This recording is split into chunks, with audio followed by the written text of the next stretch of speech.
சில நபர்கள் இருக்கிறார்கள் ஜனாதிபதி பொது மன்னிப்பின் கீழே விடுதலை செய்யக்கூடிய அரசியல் கைதிகள் இருக்கிறார்கள்.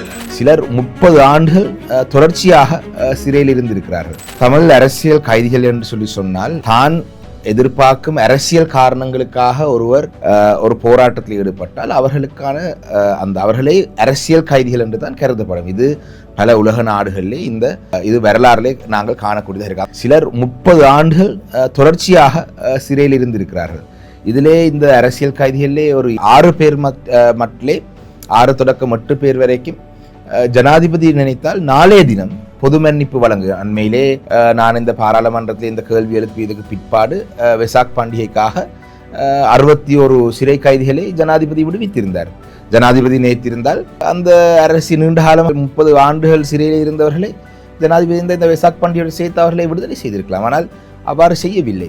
2 பேருக்கு இப்பொழுதும் புதிதாக கூட வழக்குகள் தாக்கல் செய்து அவர்கள் ஒரு நாளுமே சிறையில் இருந்து போகக்கூடாது என்று சில நடவடிக்கைகள் இருக்கிறார்கள். அப்ப இது உண்மையிலேயே ஏற்றுக்கொள்ளப்பட முடியாத ஒரு விடயம்.